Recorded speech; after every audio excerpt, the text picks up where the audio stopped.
Hello everyone, welcome to EduTap. So in today's session, we are going to discuss the 25 most repeated questions of BRBL examination. These are the questions which are frequently asked and there are very high chances that similar questions or the same questions can be asked again. तो चलिए start करते हैं. पहला question है, consider the following statement about the revised regulatory framework for NBFCs under the scale-based regulation. तो NBFCs को scale-based regulation के अंदर divide किया गया है base layer में, मिडिल लेयर में, अपर लेयर में और टॉप लेयर के अंदर. तो ये बोलते हैं कि NBFCs in the base layer must adhere to the 90-day overdue norm for NPA classification by March 31st, 2026 with intermediate milestones at 150 days by March 31st, 2024 and 120 days by March 31st, 2025. तो ये बिल्कुल सही है. NBFC को भी बोला गया है कि जो बेस लेयर में है आपको भी 2026-31 मार्च तक एनपीए जब क्लासिफाई करना है तो 90 डेज से ज्यादा तो ओवरड्यू होंगे उन्हें एनपीए बोला जाएगा. मार्च 2024 तक 150 डेज वाला नॉर्म है, मार्च 31 2025 तक 120 डेज वाला नॉर्म है. तो बिल्कुल सही है ये. NBFCs acting as account aggregators are classified under the middle layer of the regulatory framework. तो ये गलत है. जो अकाउंट एग्रीगेटर्स होते हैं उन्हें बेस लेयर में रखा जाता है ना कि मिडिल लेयर में. तो सेकंड स्टेटमेंट आपका गलत हो जाता है. NBFCs with asset size of 1,000 crore and above including SPDs, CICs, HFCs and NBFC IFCs fall under the middle layer irrespective of the deposit taking status. तो अगर एसेट साइज 1,000 करोड़ या उससे ज्यादा का है तो उन्हें फिर मिडिल लेयर में रखा जाता है. ये मैटर नहीं करता वो डिपॉजिट एक्सेप्ट करते हैं या नहीं करते हैं. तो ये वाला स्टेटमेंट बिल्कुल सही है. जबकि प्राइमरी डीलर हैं, क्रेडिट इंफॉर्मेशन कंपनीज हैं, हाउसिंग फाइनेंस कंपनीज हैं, 1,000 करोड़ से ऊपर का अगर एसेट साइज है तो उन्हें सीधा सीधा मिडिल लेयर में डाला जाता है. टॉप लेयर जो है it is intended to remain ideally empty but may include NBFC posing systematic risk. तो अगर एनबीएफसी में सिस्टमैटिक रिस्क है तो उसे टॉप लेयर में रखा जाता है. अदरवाइज टॉप लेयर ज्यादातर एम्प्टी ही रहती है. तो यहाँ पे हमारे पास करेक्ट आंसर क्या होगा? बी होगा. That is 1, 3 and 4. Next is, consider the following statement regarding the licensing policy of small finance banks. A small finance bank must be registered as a public limited company under the Companies Act. बिल्कुल सही. ज्यादा small finance bank जो है public limited company के तौर पे खुद को रजिस्टर करवाते हैं.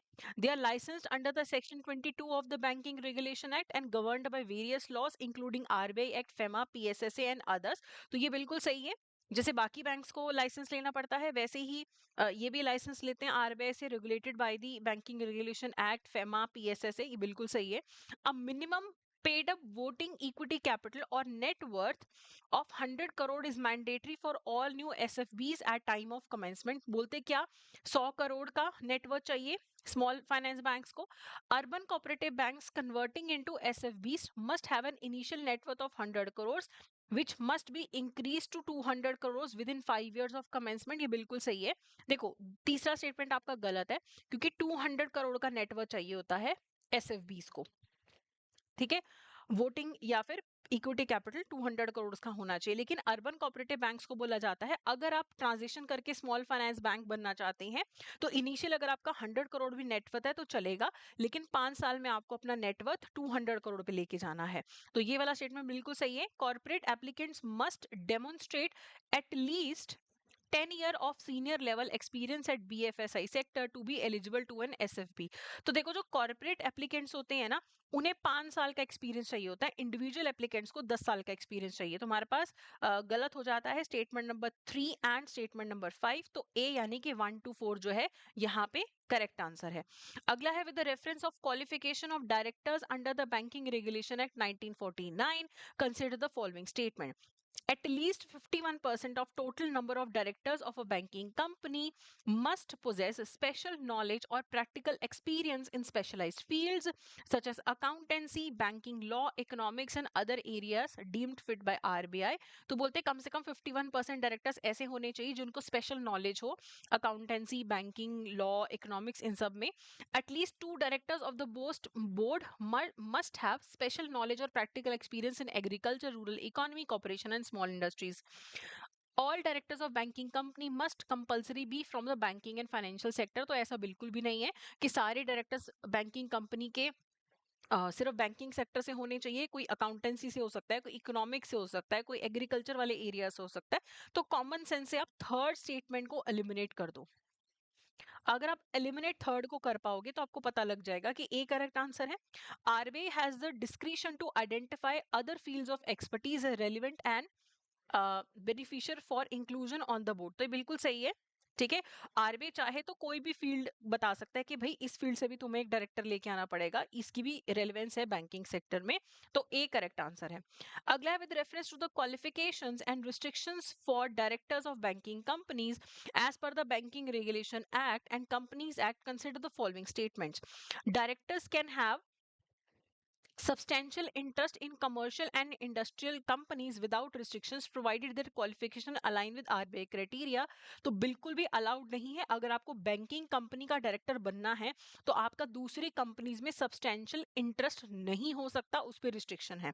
ठीक है, तो आपका पहला वाला स्टेटमेंट तो सीधा सीधा आपको एलिमिनेट कर देना है। तो अगर आपको इतना भी पता है कि पहला गलत है तो आपको पता लग गया कि सी करेक्ट आंसर है। तो elimination is very important. Okay, individuals having beneficial interest exceeding 5 lakh rupees or 10% of the paid up equity capital in a company are considered to have a substantial interest and may be disqualified from directorship। देखो, अगर आपका दूसरी company में 5 लाख से ज्यादा का investment है या पेड अप कैपिटल का 10% से ज्यादा आप होल्ड करते हो, या आपका स्पाउस होल्ड करता है, या आपका माइनर चाइल्ड होल्ड करता है, या आप लोग मिलके होल्ड करते हो, तो माना जाता है कि आपका उस कंपनी में सब्सटैंशियल इंटरेस्ट है, आपको बैंकिंग सेक्टर में डायरेक्टरशिप से डिस्क्वालीफाई किया जा सकता है। बिल्कुल सही है। पेपर में सिर्फ सब्सटेंशियल इंटरेस्ट पे भी आपको क्वेश्चन पूछा जा सकता है। ठीक है, proprietors of trading commercial and industrial concerns except small scale industrial companies are disqualified from holding directorship in a banking company. अगर आप किसी और जगह पे ट्रेडिंग कंपनी में, कमर्शियल कंपनी में, इंडस्ट्रियल कंसर्न में अगर आप डायरेक्टर हो या आप वहां पे एसोसिएटेड हो तो फिर आप बैंकिंग कंपनी में डायरेक्टर नहीं बन सकते। हाँ, अगर आप सेक्शन 8 कंपनी जो नॉट फॉर प्रॉफिट ऑर्गेनाइजेशन है या फिर एक स्मॉल स्केल की इंडस्ट्री के साथ एसोसिएटेड हो फिर कोई दिक्कत नहीं है। अदरवाइज किसी और के साथ अगर आप एसोसिएटेड हो, प्रोपराइटर हो, तो फिर आप डायरेक्टर नहीं बन सकते हो एक बैंकिंग कंपनी के। अगला है with reference to RBI guidelines on tenure of MD CEO whole time director in banks, consider the following statements. An individual cannot hold the position of MD, CEO, whole-time director in the same bank for more than 15 years with a minimum 3 year cooling off period required before any reappointment. तो ये statement बिल्कुल सही है। MD CEO जो होते हैं ना, या होल टाइम डायरेक्टर, 5 साल के लिए अपॉइंट होते हैं, फिर 5 साल के लिए अपॉइंट हो सकते हैं रीअपॉइंट, फिर 5 साल की, तो लगातार 15 साल तक अगर वो अपॉइंट हुए तो फिर 3 साल का कूलिंग पीरियड होता है, उसके बाद उन्हें रीअपॉइंट किया जा सकता है। तो पहला स्टेटमेंट तो बिल्कुल सही है, जहां पे पहला नहीं है उसको एलिमिनेट कर दो। During the cooling off period the individual can serve in advisory roles और indirect capacities within the same bank और ग्रुप एंटिटीज। बिल्कुल गलत है। कूलिंग ऑफ पीरियड में किसी भी तरीके का एसोसिएशन उस पर्सन का बैंक के साथ नहीं होना चाहिए, उसकी रिलेटेड कंपनीज के साथ नहीं होना चाहिए। तो सेकंड गलत है। तो जहां जहां पे सेकंड है उसको एलिमिनेट कर दो। ठीक है, तो सिर्फ आपको एलिमिनेशन से पता लग गया दो स्टेटमेंट्स पढ़ने के बाद कि ए सही आंसर है। No individual can continue as MD CEO और whole time director beyond the age of 70 years though the board may set up lower retirement age as an internal policy. बिल्कुल सही। MD CEO whole time director 70 से ज्यादा की उम्र में continue नहीं कर सकते, बोर्ड चाहे तो इससे भी कम उम्र का लिमिट रख सकते हैं। ठीक है, if MD CEO whole time director is also a promoter of the और the major shareholder the maximum tenure is 12 years। अगर एमडी या सीईओ प्रमोटर भी है कंपनी का या मेजर शेयर होल्डर भी है बैंकिंग कंपनी का, तो वो 12 साल से ज्यादा नहीं टेन्योर में रह सकता। लेकिन हाँ, एक्सेप्शनल सर्कमस्टांसेस में आरबीआई अलाउ कर सकता है 15 साल तक का tenure while considering reappointment of promoter md ceo whole time directors the RBI will also consider compliance with the promoter shareholding dilution milestones। तो आपको ये बोला जाता है कि ठीक है, अगर आप 15 साल तक रहना चाहते हो, आप प्रमोटर भी हो, 15 साल तक एमडी सीओ भी रहना चाहते हो, तो आपको अपना शेयर होल्डिंग डाइल्यूट करना पड़ेगा। तो बिल्कुल सही है। तो 1, 3, 4 एंड 5 यहाँ पे करेक्ट आंसर है। अगला है As per RBI's guidelines, which of the following conditions must be fulfilled by a banking company to be eligible to declare dividends? Dividend अगर एक banking company को declare करना है तो क्या eligibility criteria है? Dividend must be declared out of current year's net profit and not from retained earnings. बिल्कुल सही है. अगर एक banking company dividend declare करना चाहती है तो उसी साल के profit से, पुराने profits या reserves में से नहीं. बिल्कुल सही है. तो पहला statement तो आपका सही है. तो जहां पे first नहीं है उसे eliminate कर दो. The bank must have maintained a CRAR of at least 9% for the preceding two completed years. तो बिल्कुल सही. Capital to risk weighted asset ratio पिछले 2 साल का 9% होना चाहिए. सही. अगर आप ये 2 साल वाली रिक्वायरमेंट नहीं फुलफिल कर पाते, the bank must have CRAR of at least 9% for the current year and NPA less than 5%. Dividend declaration is permitted. देखो नॉर्मली क्या होता है कि आपका NPA जो है, अगर आपका पिछले 2 साल का CRAR 9% है और NPA आपका 7% है तो आप डिविडेंड डिक्लेयर कर सकते हो. लेकिन अगर आपका पिछले 2 साल का नहीं, सिर्फ इस साल का 9% CRAR है और आपका NPA अगर 5% से कम है तो भी आप डिविडेंड डिक्लेयर कर सकते हो. नॉर्मली जो है net NPA must be less than 7% normally. लेकिन अगर आप CRAR 2 साल 9% नहीं मेंटेन कर पाए तो फिर 5% का रिक्वायरमेंट है. तो ये स्टेटमेंट सही है. डिविडेंड पे आउट रेशियो ज्यादातर 40% से ज्यादा नहीं होता. बिल्कुल सही है. Bank must have fully return of capitalised expenses and created adequate provisions for asset impairment and retirement benefits. Dividend declare करने से पहले बैंक को सारे कैपिटलाइज्ड एक्सपेंसेस राइट ऑफ करने होते हैं. जो भी प्रोविजंस हैं, रिटायरमेंट बेनिफिट्स के लिए प्रोविजंस है, वो सब मेंटेन करने के बाद आप डिविडेंड दे सकते हो. तो इस क्वेश्चन में सारे के सारे स्टेटमेंट्स आपके बिल्कुल सही हैं. तो इन 6 के 6 स्टेटमेंट्स में से कोई क्वेश्चन बन सकता है. अगला क्वेश्चन है, with reference to the prohibited business activities of banking companies under the banking regulation act 1949, consider the following activities. A banking company is prohibited from engaging directly और इनडायरेक्टली इन ट्रेडिंग एक्टिविटीज और undertaking trading risk. तो बिल्कुल सही है. Directly indirectly trading activity में bank participate नहीं कर सकता. सही. Banking companies are allowed to buy sell और barter goods only under special approval from RBI. तो देखो यहाँ पे अंडर स्पेशल अप्रूवल भी उनको बाइंग सेलिंग अलाउड नहीं किया जाता है. तो ये गलत है. Under section 9 of the banking regulation act, a banking company can not hold immovable property for more than 7 years except for its own use. जो तो काम की प्रॉपर्टी है जो आप यूज कर रहे हो वो तो आप होल्ड कर सकते हो, लेकिन उसके अलावा इमूवेबल प्रॉपर्टी बैंक 7 साल से ज्यादा होल्ड नहीं कर सकते हैं. बिल्कुल सही है. RBI may grant an extension of up to 5 years beyond the initial period of holding such immovable property. तो 7 साल होल्ड कर सकते हो प्लस 5 साल का एक्सटेंशन RBI दे सकता है आपको इमूवेबल प्रॉपर्टी होल्ड करने के लिए. तो ये बिल्कुल सही है. तो आपका सिर्फ सेकंड स्टेटमेंट गलत था. तो बाकी 1, 3 एंड 4 करेक्ट है. With the reference to the tenure and governance of board of directors in banking companies, consider the following statement. Director cannot hold office for more than 8 consecutive years except for chairman and whole time directors. तो CEO वगैरह के लिए तो 15 साल था, 5-5 करके 15 साल. लेकिन डायरेक्टर्स 8 साल से ज्यादा होल्ड नहीं कर सकते जो बाकी के डायरेक्टर्स हैं. तो ये स्टेटमेंट बिल्कुल सही है. तो पहला स्टेटमेंट सही है, तो सेकंड एलिमिनेट कर दो. इफ द चेयरमैन और whole time director is removed, they are not eligible for reappointment for 4 years. If the board does not meet the requirement of the Banking Regulation Act, it must be reconstituted. RBI can direct a bank to reconstitute its board and if not done within 3 months can remove directors and appoint replacement. देखो, अगर RBI bank के board को बोलता है कि तुम अपना board रिकंस्टिट्यूट करो और बोर्ड अगर 2 महीने, नॉट 3 महीने, 2 महीने के अंदर अंदर बोर्ड रिकंस्टिट्यूट नहीं करता तो RBI बोलेगा कि मैं करता हूँ. फिर RBI रिप्लेसमेंट लेके आएगा. तो फोर्थ गलत है. तो फोर्थ को अगर आप एलिमिनेट कर दो तो ए जो है आपके पास करेक्ट आंसर आता है. पहला भी सही है, दूसरा भी सही है. एक बार रिमूव करने के बाद 4 साल तक एलिजिबल नहीं होते हो रीअपॉइंटमेंट के लिए. Any proceedings of banking company are not invalidated just because of the defects in board composition. ये बिल्कुल सही है. Just because एक banking company के board में defects है इसका मतलब ये नहीं कि उन्होंने जो भी proceedings करी उन्हें हम invalid declare कर दें.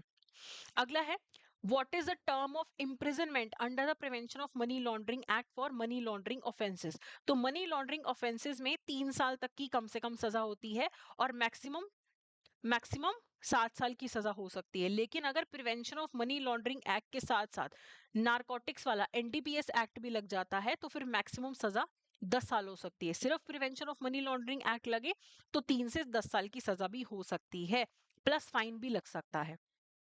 अगला है with the reference to the purchase of immovable property abroad by Indian residents under the FEMA 1999 consider the following statements. Such transactions are considered capital account transactions and are regulated by RBI. अगर आपको immovable property purchase करनी है abroad तो obviously asset create हो रही है तो वो capital account transaction है. Residents can purchase property abroad using LRS subject to a limit of $250,000 per financial year. बिल्कुल सही है, LRS के थ्रू आप $2.5 लाख भेज सकते हो. Indian residents are prohibited from investing in immovable property in countries listed as non-cooperative jurisdiction by FATF. तो अगर FATF ने किसी कंट्री को नॉन कोऑपरेटिव बोला है वहां पे आप कैपिटल इन्वेस्टमेंट नहीं कर सकते हो, बिल्कुल सही है. RBI approval is mandatory in all cases of property purchased abroad even under LRS. तो ये गलत है. LRS के थ्रू आप $2.5 लाख भेज सकते हो, उसके लिए आपको RBI का परमिशन लेने की जरूरत नहीं है. उससे ज्यादा करना है फिर RBI के परमिशन की जरूरत है. Any transaction must comply with FEMA guidelines and violations may attract penalties or require post facto regularization by RBI. तो ये बिल्कुल सही है. कोई जो भी ट्रांजेक्शन्स होती हैं विदेश पैसा भेजते हो they are guided by FEMA, और अगर कोई वायलेशन होती है तो फिर पेनल्टीज लगती हैं. ओके चलिए. With reference to the bearer and order cheque consider the following statements. A bearer cheque allows payment to be made to anyone presenting the cheque without requiring identification. तो देखो bearer check के अंदर ना जो भी check को present करता है उसको पेमेंट कर दिया जाता है. ठीक है. Order check requires that the payment may be made only to the person named on the check or their endorsee subject to proper identification. तो order check के अंदर तो जिसके नाम पे चेक है या जिसके नाम पे चेक एंडोर्स किया गया है उसको आइडेंटिफाई करके उसको ही पेमेंट होता है. बेयर चेक में तो जिसके पास चेक है उसको पेमेंट हो जाता है. The payee has the right to convert a bearer cheque into order cheque. तो ये बिल्कुल गलत है. ठीक है. जो आपका ड्रॉर होता है, जो चेक ड्रॉ करता है उसके पास पावर है बेयरर चेक को ऑर्डर चेक बनाने की. किसी और के पास जो है ये पावर नहीं होती है. ठीक है. Only the drawer of the check has the authority to convert a bearer check into order check by striking out the word bearer and writing order. तो ड्रॉर के पास पावर होती है जिसने चेक बनाया है उसको बेयरर टू ऑर्डर में convert करने की. ठीक है. किसी और के पास नहीं होती है. A bearer cheque is inherently less secure than an order cheque due to lack of identity verification. तो बिल्कुल सही है. बेयरर चेक में सिक्योरिटी कम होती है, ऑर्डर चेक में ज्यादा होती है, क्योंकि बेयरर चेक में जिसके पास चेक है उसको पेमेंट हो जाता है. Even a minor can be a पे ऑफ अ बेयरर चेक. ठीक है. चलिए. with the reference to RBI's integrated ombudsman scheme consider the following statements. The scheme has merged the ombudsman framework for banking NBFCs and digital transactions into a single unified mechanism. तो बिल्कुल सही है. पहले banking का अलग ombudsman scheme था, NBFCs के लिए अलग था, डिजिटल ट्रांजेक्शन्स के लिए अलग था. अब एक ही कर दिया गया है. A customer aggrieved by deficiency in service may file a complaint under the scheme either in written or electronically. तो ये भी बिल्कुल सही है. रिटर्न में या इलेक्ट्रॉनिकली आप अपनी कंप्लेंट फाइल कर सकते हो. An appeal against ombudsman award or rejection of complaint must be filed within 60 days of receipt of the decision. तो यहाँ पे अगर आपको अपील करनी है तो उसके लिए 60 डेज का नहीं 30 डेज का टाइम होता है जिसके अंदर अंदर आपको फिर फर्दर अपील फाइल करनी है, ना कि 60 days. An executive director in charge of consumer education and protection department of RBI acts as appellate authority. तो बिल्कुल सही है. जो consumer education and protection department का एग्जीक्यूटिव डायरेक्टर होता है वही एपीलेट अथॉरिटी है. तो ऑम्बड्समैन का ऑर्डर नहीं पसंद तो एपीलेट अथॉरिटी के पास चले जाओ. The scheme enhances grievance redress by simplifying the complaint lodging process for multiple financial service provider under one platform. तो देखो बैंक से प्रॉब्लम है, NBFC से प्रॉब्लम है, क्रेडिट इंफॉर्मेशन कंपनी से प्रॉब्लम है, सीधा RBI के पास चले जाओ. पहले अपने बैंक को या जो इंस्टीट्यूशन है उससे उसको कंप्लेंट करो. अगर वो आपकी कंप्लेंट रिजोल्व नहीं करता तो सीधा RBI के पास पहुंच जाओ ऑम्बड्समैन स्कीम के अंडर. तो ए यहाँ पे करेक्ट आंसर है. अगला है under which chapter of MSME act 2006 are provisions made to prevent delayed payments to MSEs for the supply of goods and services. तो जो आपका MSME एक्ट का चैप्टर नंबर 5 है ना वो डिलेड पेमेंट्स के बारे में बात करता है. ठीक है, अगर एक माइक्रो या स्मॉल एंटरप्राइज को डिलेड पेमेंट होती है तो उसको लेके क्या प्रोविजन है, वो आपका चैप्टर 5 में दिया गया है। जो आपका चैप्टर 2 है एमएसएमई एक्ट का, वो नेशनल बोर्ड फॉर एमएसएमईज के इस्टेब्लिशमेंट की बात करता है कि वो नेशनल बोर्ड बनेगा, उसका लोकेशन दिल्ली में होगा, उसमें मिनिस्टर होगा, डेप्यूटी मिनिस्टर होगा, स्टेट गवर्नमेंट के मिनिस्टर होंगे, पार्लियामेंट के मंत्री होंगे, यूटीज के एडमिनिस्ट्रेटर होंगे, है ना, सिडबी आईबीए के ऑफिशियल्स होंगे, अलग अलग इंडस्ट्रीज के ऑफिशियल होंगे, यूनियंस के रिप्रेजेंटेटिव्स होंगे। ठीक है, तो ये पॉलिसीज बनाते हैं, एमएसएमईज को सपोर्ट करते हैं, गवर्नमेंट को गाइड करते हैं कि कैसे एमएसएमईज को सपोर्ट करना है। तो चैप्टर 2 आपका बात करता है national board for MSME establish करने की। चैप्टर 3 जो है आपके एमएसएमईज को क्लासिफाई करता है कि मैन्युफैक्चरिंग सेक्टर में हो आप, चाहे आप सर्विस सेक्टर में हो, आप एमएसएमईज की कैटेगरी में फॉल कर सकते हो। और आप एमएसएमईज का डिवीजन करते हो इन्वेस्टमेंट के बेसिस पे, उन्होंने कितना इन्वेस्टमेंट किया है, कितना टर्नओवर है। तो ये सारी जो क्लासिफिकेशंस हैं, ये आपके चैप्टर 3 में दे रखी हैं। और चैप्टर 5 में डिलेड पेमेंट की बात की गई है कि अगर बायर सेलर को, जो कि सेलर एमएसएमई है, अगर उसको डिलेड पेमेंट आती है तो फिर कितना पेनल्टी बायर सेलर को पे करेगा। तो ये सारा कुछ चैप्टर 5 में दे रखा है। उसके बाद है with reference to the asset reconstruction as per SARFAESI act, consider the following statements. ARCs must be registered with RBI to engage in the business of asset reconstruction or securitization or both। तो जो आपका asset reconstruction companies होती हैं, इनका RBI के पास जो registration है जरूरी है अंडर सरफेसी एक्ट। बिल्कुल सही।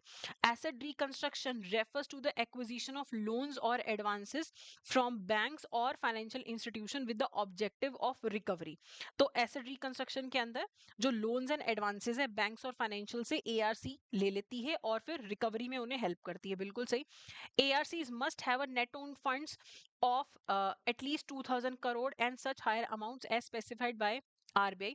पहले ये अमाउंट 2 करोड़ होता था, फिर 100 कर दिया गया, फिर 200, अब बोला गया है कि अगले साल तक 300 करोड़ तक का जो एसेट रिकंस्ट्रक्शन कंपनी है उनका नेट ओन फंड्स होना चाहिए। तो वो ग्लाइड पाथ बनाया कि धीरे धीरे करके आपको 300 करोड़ पे पहुंचना है। Under the SARFAESI Act, only scheduled commercial banks are allowed to transfer assets to ARCs। So ऐसा बिल्कुल भी नहीं है कि सिर्फ शेड्यूल्ड कमर्शियल बैंक्स ही ARCs के साथ डील करते हैं, दूसरे फाइनेंशियल इंस्टीट्यूशंस भी डील करते हैं। तो थर्ड भी गलत है, फोर्थ भी गलत है। तो सी जो है यहाँ पे ए जो है आपका करेक्ट आंसर होगा।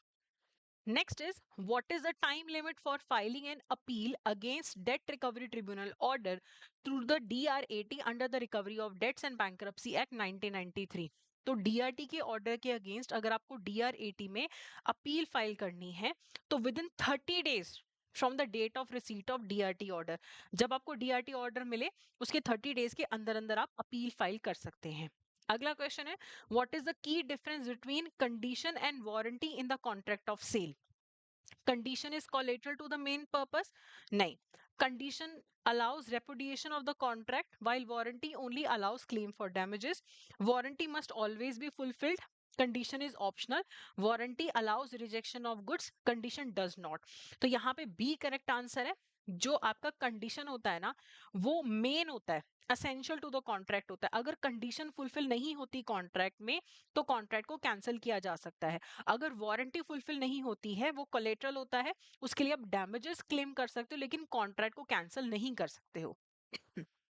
अगला है, under which section of the Indian contract act is the liability of a surety stated to be coextensive with that of a principal debtor unless otherwise provided.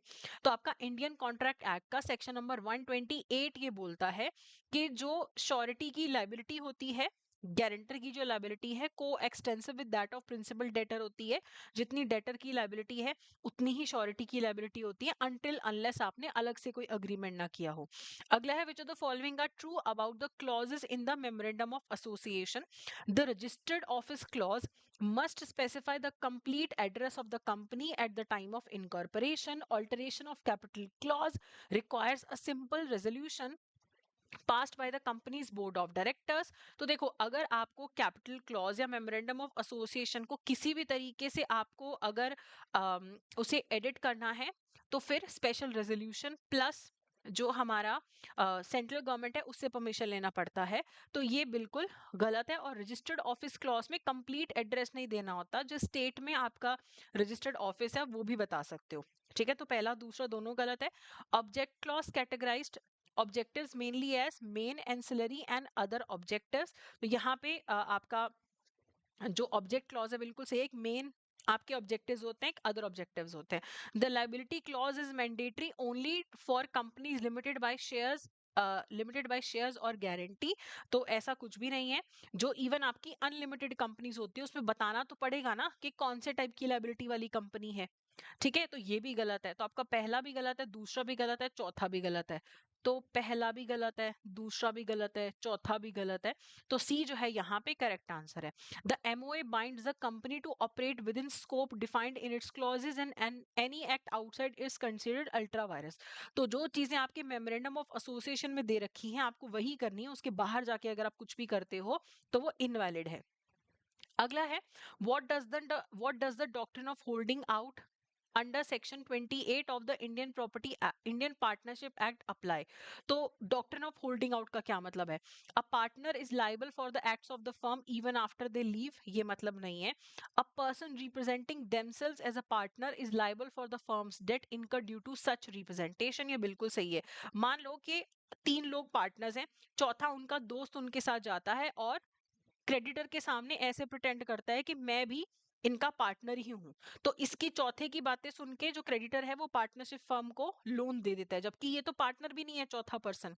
लेकिन चौथे पर्सन ने ऐसा जताया, अपने आप को रिप्रेजेंट किया कि मैं भी पार्टनर हूं। तो इस ट्रांजेक्शन के लिए, क्रेडिट के लिए, उसे भी पार्टनर के तौर पे ट्रीट किया जाएगा। ठीक है, तो बी जो है यहाँ पे करेक्ट आंसर है। अगला है what was the primary legal principal established in मोहरी बीबी वर्सेस धर्मोदास घोष केस 1903। बहुत इंपॉर्टेंट क्वेश्चन है ये। जो आपका मोहरी बीबी वर्सेस धर्मोदास घोष है उसके अंदर ये डिसाइड किया गया था कि जो माइनर के साथ कॉन्ट्रैक्ट किया जाता है वो वॉइड एब इनिशियो, शुरू से ही वॉइड होता है, उसे आप वैलिडेट नहीं कर सकते हो। ठीक है, with reference to the payment banks in India, consider the following statement. Payment banks are allowed to issue credit cards for customer convenience. Payment banks credit card नहीं issue कर सकते। Payment banks lending activities, loan का लेन then नहीं कर सकते। तो पहला भी गलत, दूसरा भी गलत, करो एलिमिनेट। तो बिना पढ़े पता लग गया कि बी करेक्ट आंसर है। द मैक्सिमम बैलेंस कितना हो सकता है पेमेंट बैंक में? 2 लाख रुपए। और पेमेंट बैंक के जितने भी डिमांड डिपॉजिट बैलेंस होता है उसका 75% उनको एसएलआर एलिजिबल गवर्नमेंट सिक्योरिटी या फिर ट्रेजरी बिल्स में इन्वेस्ट करना पड़ता है, बिल्कुल सही है। Minimum paid up equity capital payment bank का 100 करोड़ होना चाहिए, स्मॉल फाइनेंस बैंक का 200 है, इनका 100 है। और इनको 3% का they must maintain a leverage ratio not less than 3%, ensuring outside liabilities do not exceed 33.33 times their net worth. तो बिल्कुल सही है। जो लेवरेज रेशो है 3% से कम नहीं होना चाहिए, और जो आउटसाइड लायबिलिटीज है they should not exceed 33.33 times their net worth. तो ये भी बिल्कुल सही है। तो बी यहाँ पे करेक्ट आंसर है। Which of the following statements regarding certificate of deposit is और are correct? Certificate of deposit can be issued only by scheduled commercial banks excluding regional rural banks and small finance banks. तो ये गलत है। तो even आपके जो small finance banks RRBs वो भी इन्हें इशू कर सकते हैं, तो पहला गलत है, तो एलिमिनेट कर दो। ठीक है, CDs can be issued as discounted instruments and are available to all Indian residents. ये बिल्कुल सही है। सीडीज आप डिस्काउंट पे भी इशू कर सकते हो और इंडियन रेजिडेंट्स को आप ये बेच सकते हो। In the primary market CDs are issued in demat form with minimum denomination of 5 lakhs and multiple of 5 lakhs thereafter. तो 5, 10, 15, 20 इस तरीके से सीडीज इशू हो सकते हैं। मिनिमम 5 लाख का सीडी इशू हो सकता है। इनका टेन्योर, मिनिमम टेन्योर 15 दिन का नहीं, मिनिमम टेन्योर इनका 7 दिन का होता है और मैक्सिमम 1 साल का होता है। तो फोर्थ गलत है, तो जहां पे फोर्थ है उसको भी हटा दो। Banks can grant loans against CDs only with specific RBI approval, बिल्कुल सही। RBI के अप्रूवल के बिना सर्टिफिकेट ऑफ डिपॉजिट्स के अगेंस्ट लोन बैंक नहीं दे सकते हैं। Buyback of CDs can be done only after 7 days from issuance, ये भी बिल्कुल सही है। 7 दिन बाद ही बायबैक हो सकता है, तो ये भी सही है। तो आपका जो करेक्ट आंसर रहेगा ए है। अगला है if RBI cancels a bank licence to which authority can the bank appeal the decision? अगर आरबीआई आपका लाइसेंस कैंसिल कर सकता है तो फिर सेंट्रल गवर्नमेंट के पास अपील होती है, तो डी यहाँ पे करेक्ट आंसर है। For a banking company what is the quorum required for meeting of board of directors? तो बोर्ड ऑफ डायरेक्टर्स की अगर मीटिंग करनी है, 1/3 ऑफ द डायरेक्टर्स या फिर 2 directors, whichever is higher, उतने लोग अगर शामिल होंगे तभी कोरम माना जाएगा। आखिरी क्वेश्चन है, which of the following statements about red herring prospectus are correct? A red herring prospectus is a preliminary document issued before a public offering of securities। तो बिल्कुल सही है।